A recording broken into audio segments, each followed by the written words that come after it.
अस्सलाम वालेकुम, मेरा नाम है रमशा इकबाल और आज हम लोग चैप्टर नंबर 14 रिप्रोडक्शन का मैं आपको बताने लगी हूँ कि इस चैप्टर को किस लिहाज से आपने प्रिपेयर करना है। इसमें से कौन से important long question, short questions और एमसीक्यूज हैं। ठीक है, तो स्टार्ट करते हैं। सबसे पहले हम लोगों ने पहला टॉपिक जो स्टडी किया था वो रिप्रोडक्शन था, जिसमें आपने सिर्फ इसकी डेफिनेशन के बारे में स्टडी किया था। उसकी डेफिनेशन आपने याद करनी है और साथ में बता देना कि टाइप्स कौन सी होती हैं, सेक्सुअल रिप्रोडक्शन या एसेक्सुअल रिप्रोडक्शन, उनका डिफरेंस आप देख लीजिएगा। ठीक है, वो शॉर्ट क्वेश्चन और एमसीक्यूज के लिए आएगा, इसमें लॉन्ग क्वेश्चन नहीं आएगा। ठीक है, दूसरा टॉपिक जो हम लोगों ने स्टार्ट किया था वो था मेथड्स ऑफ एसेक्सुअल रिप्रोडक्शन, जिसमें सबसे पहले हम लोगों ने स्टडी किया था binary fission. Important long question with short questions और एमसीक्यूज के लिए है और आपने सारे इसमें डायग्राम्स भी याद करनी है। ठीक है, और इसमें हम लोगों ने जब फ्रेगमेंटेशन के बाद हम लोगों ने कुछ सिस्ट्स की वॉल के बारे में डिस्कस किया था, कुछ अमीबा की, वो भी आपने याद करना है। फ्रेगमेंटेशन के ऊपर जो टॉपिक था डायग्राम वाला वो आपने याद करना है। ठीक है, इसके बाद हम लोगों ने बडिंग वगैरह डिस्कस की थी, ये भी इम्पॉर्टेंट लॉन्ग क्वेश्चन और शॉर्ट क्वेश्चन के लिहाज से है।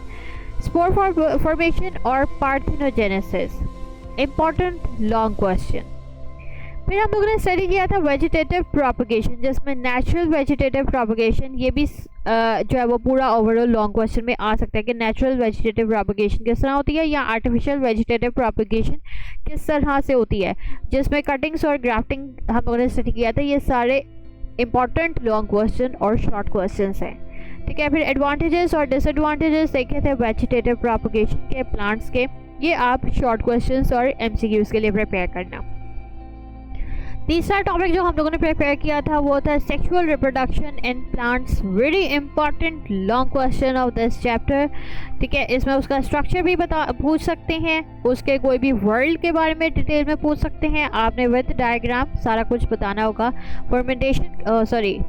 फर्टिलाइजेशन किस तरह से होती है ये भी आपने याद करना है। ये इंपॉर्टेंट, बहुत ज़्यादा इंपॉर्टेंट लॉन्ग क्वेश्चन है। ठीक है, उतना मैं आपको बता रही हूँ कि उतने methods of asexual reproduction important नहीं है जितना सेक्सुअल रिप्रोडक्शन इन प्लांट्स और एनिमल्स इंपॉर्टेंट है।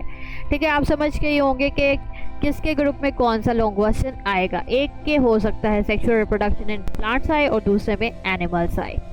ठीक है, मोस्ट प्रोबेबली ये वाले आते हैं। ठीक है, पॉलिनेशन फिर हम लोगों ने स्टडी किया था और ये भी ज़्यादा इंपॉर्टेंट शॉर्ट क्वेश्चंस के लिहाज से आता है, इतना इंपॉर्टेंट लॉन्ग नहीं है। डेवलपमेंट और स्ट्रक्चर देखा था सीड का, इम्पॉर्टेंट शॉर्ट क्वेश्चंस और लॉन्ग क्वेश्चन के लिहाज से है, क्योंकि इसमें जर्मिनेशन ऑफ सीड भी आती है, जिसमें एपिकल जर्मिनेशन और हाइपोकियल जर्मिनेशन बहुत ज़्यादा इंपॉर्टेंट शॉर्ट क्वेश्चन है, इसका डिफरेंस आता होता है। कंडीशंस देखी थी हम लोगों ने सीड जर्मिनेशन की, ये इंपॉर्टेंट शॉर्ट क्वेश्चन के लिहाज से आती हैं। ठीक है, उसके बाद हमारे पास आता है sexual reproduction in animals.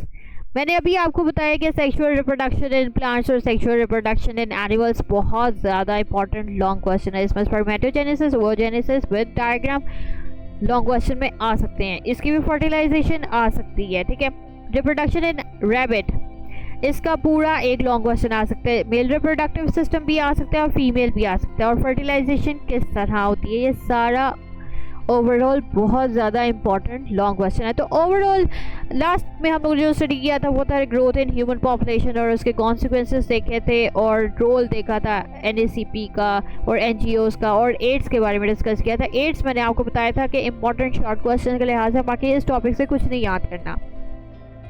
MCQs के लिए भी बस देख लीजिएगा। ठीक है, तो इस चैप्टर से ओवरऑल अगर बात करें तो सेक्सुअल रिप्रोडक्शन इन प्लांट्स और sexual reproduction in animals most important long questions हैं।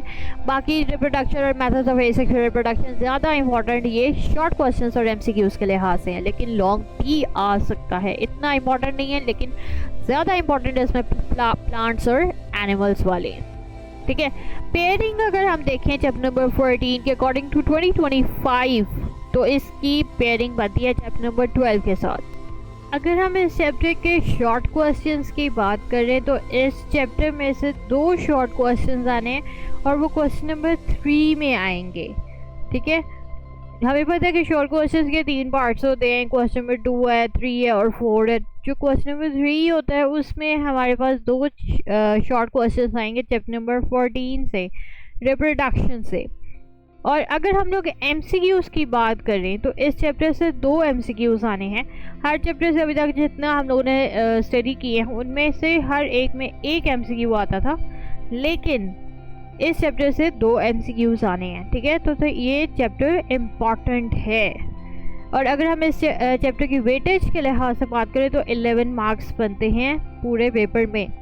ठीक है, तो इसकी वेटेज भी ज़्यादा है। शॉर्ट क्वेश्चंस भी आ रहे हैं, MCQs भी आ रहे हैं और लॉन्ग क्वेश्चन भी आएगा। और मोस्ट प्रोबेबली 5 मार्क्स वाला लॉन्ग क्वेश्चन इस चैप्टर से आए। ठीक है, और मैंने आपको बता दिया कि कौन से इंपॉर्टेंट लॉन्ग क्वेश्चन के लिहाज से जो टॉपिक्स हैं वो ये है कि सेक्सुअल रिप्रोडक्शन इन प्लांट्स और एनिमल्स जो है ये ज़्यादा आपने अच्छे तरीके से याद करना है लॉन्ग क्वेश्चंस के लिए। ठीक है, ओवरऑल इस चैप्टर के जितने भी डायग्राम्स हैं वो सारी आपने याद करनी है। ठीक है, और सारी प्रिपेयर करनी है, वो शॉर्ट क्वेश्चंस में भी आ सकती है। ठीक है, तो होप सो आपको वीडियो पसंद आई होगी। अगर आपको वीडियो पसंद आई है तो लाइक करें, शेयर करें, सब्सक्राइब करें। लिंक आपको स्कीम का नीचे डिस्क्रिप्शन में मिल जाएगा। साथ में एक और लिंक दिया हुआ है जो कि फुल बुक है। अगर आपने वहाँ से स्टडी करना है वहाँ से भी कर सकते हैं, सारे नोट्स स्टडी कर सकते हैं। अगर किसी चीज़ की समझ नहीं आई इस चैप्टर के हवाले से या बुक के किसी भी चैप्टर के हवाले से तो आप पूछ सकते हैं कमेंट्स में। तो आज के लिए इतना ही। अल्लाह हाफ़िज़।